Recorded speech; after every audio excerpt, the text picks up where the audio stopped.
occasion. And the job description was type 5, get them all laughing, and can we bond over some shared experience? And I think we've done that with a plot. So, well done everyone. Time for the next act. Can you start the applause this side of the room, please? And, all the way up there. Beautiful, beautiful, beautiful. So we can do it all the way around, all the way around, all the way around, all the way around. With a bit of cheer on top, please. Welcome everyone, this section, Mary Flanigan.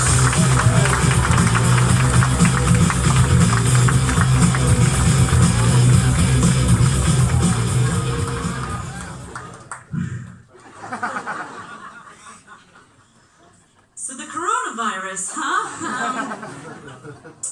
Anyone got some hand wipes? All right, hello! Hello, lads. My name's Mary Flanigan and I'm from Belfast. Please relax, this is an accent, not a threat. We good? We good. I knew you were good, I heard some woos. Is there some Irish in? Slightly less woos than the first time, so some people are stealing valor. Okay. Hello, lads. Irish or Mum's Irish? Mum's Irish. You're still kind. I'll see you at Granny's funeral. Mwah.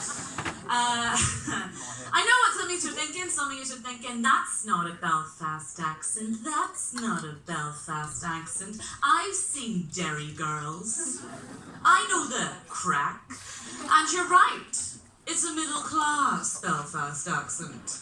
People get a bit confused with that. They don't quite know what it means. It's very simple. I have a mural on my gable wall, but it's a Banksy. Right, good.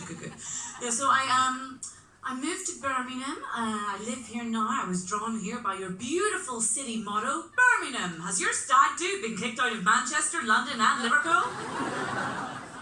Gone to Birmingham. And it's lovely because, as we just heard, there's a lot of people with like first generation, second generation Irish connections, and they want to share that with you, and that's really lovely to have that connection with people. Sometimes it doesn't quite work out. One time I was flirting with a dude. I was doing the old hair flick, you know, exposing different parts of my skull, trying to figure out which part he'd prefer. Because men are into skulls. And he said, oh, wow, your accent. And I was like, yeah, it really reminds me of my Granny O'Toole.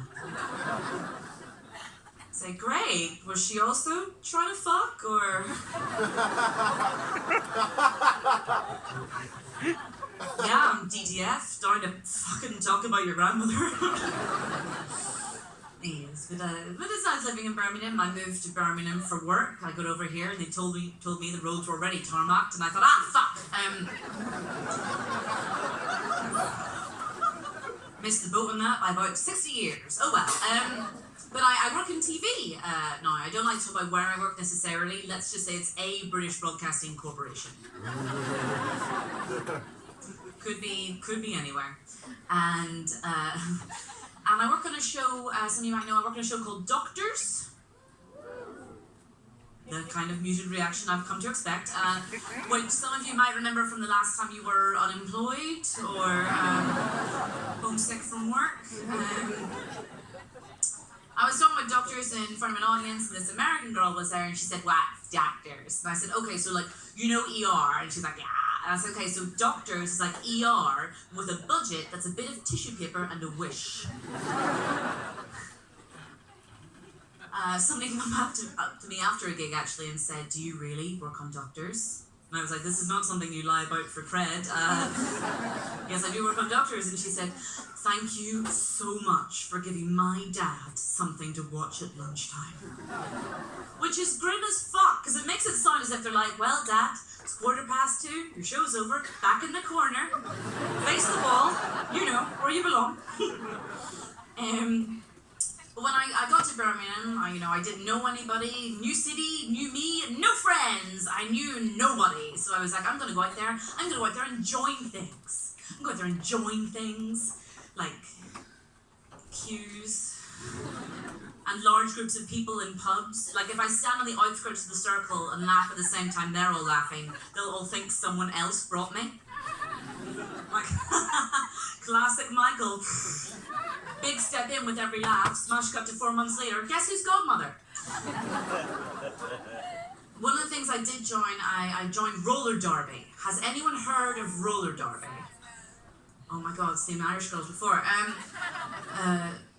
Does someone here say they had heard of roller derby? No. Okay, so madam at the back, how would you describe roller derby?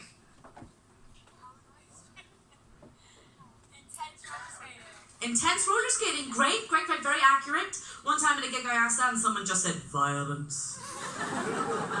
I'd have gone for the slightly more evocative lesbians wrestling on wheels. And if any of that appeals to you, do give it a go, cannot stress it enough. But I want to try and do something social because my main hobby, I just like watching films. I like kind of talking about film industry stuff and kind of observing the different trends. And that's a very, very kind of singular activity.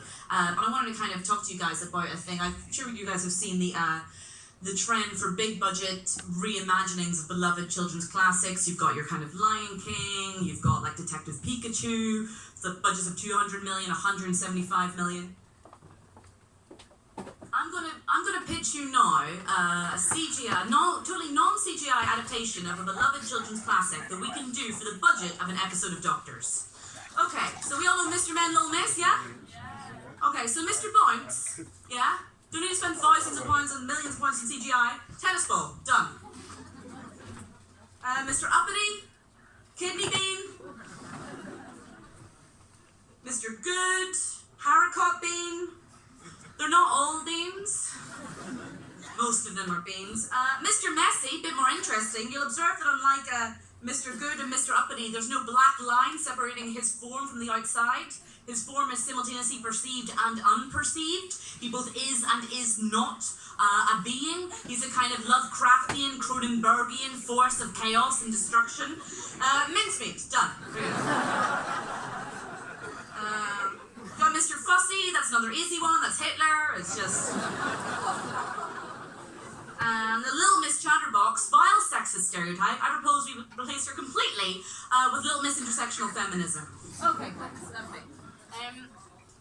But roller derby, as I said, is a group activity, and it's also a bit more violent than my two main hobbies. My two main hobbies are anxiety and acid reflux. Never leave the house without a packet of Rennies. Okay, more of a Gaviscon crowd, fair enough. But I am an extrovert with anxiety problems, and that means that if I stop moving and talking, I will die. And also it means I'm the worst person to leave alone on a night out, because I just go through. Through careful experimentation, I found the perfect song to be left alone to on a night out. So it's usually at things like a wedding this song gets played at. Kind of picture the scene. Could you play the song, please? Perfect. Oh my God, can you even fucking play this? It's so fucking cheesy! Are you going to the bar? Yeah, double rum and coke, yeah! Alright, I'll see you in a few seconds. No, I'll be right here, I'll mind the coats.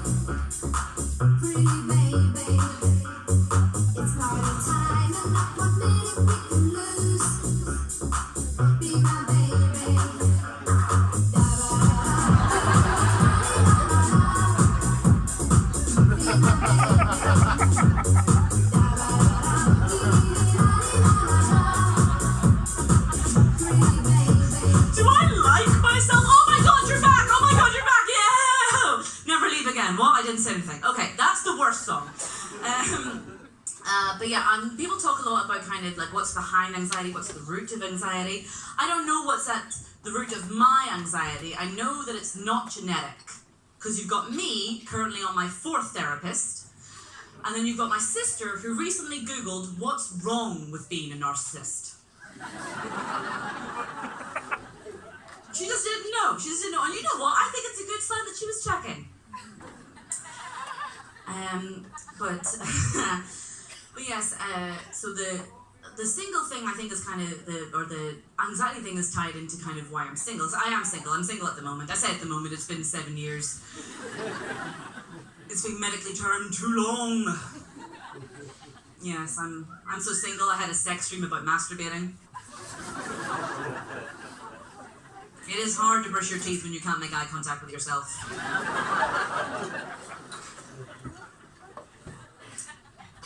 A lot of things start to sound good when you've been single for a while, like a convent and scissoring. Although scissoring, if you do it with a male partner, it's less of a scissor effect and more of a garlic press. A joke which I consistently enjoy more than any audience I've ever told it to, and yet I keep doing it, because that one's for me. By the way, if the roller derby comment and the scissoring comment has you wondering something about me, at this stage, me too, so don't worry about it. But I was trying to figure out, why I'm single, like what's going on here, And I've come up with a little song. I think some of you might know the words. It goes like this. Catholic sex education! I'm still trying to unpick the damage done. Ow! Anyone know the words to that ancient Irish hymn? No, apparently not. But I'll tell you this song, a story to sort of explain the impact of it. So I was like 13, 14, whatever age makes this story plausible. And this girl came up to me and she's like, "Oh my God, Mary, did you hear about Laura?" I said, "No." "She gave a blowjob to a guy in the back of a cinema." And I said, "Oh, no? Did she sneak it in your handbag?" I said, "Mary, do you not know what a blowjob is?" And I said, "Yeah. Not as wrong as I could have been." And she's like, "Mary, it's fine if you don't know what it is. It's something slutty girls do." And I knew I didn't want to be a slutty girl, so I said, "No, I don't know what it is." And she said, "Ha, virgin." And I thought, there's got to be more than two options. It was at that moment that I became a feminist, because I knew in a community of sex-positive, body-positive, supportive, loving women, I could find somebody who would tell me what a blowjob is. Still waiting, so if any of you couples out there are looking for a third for tonight, let me know, I'll be hanging about. I'm Mary Flanigan, thank you so much.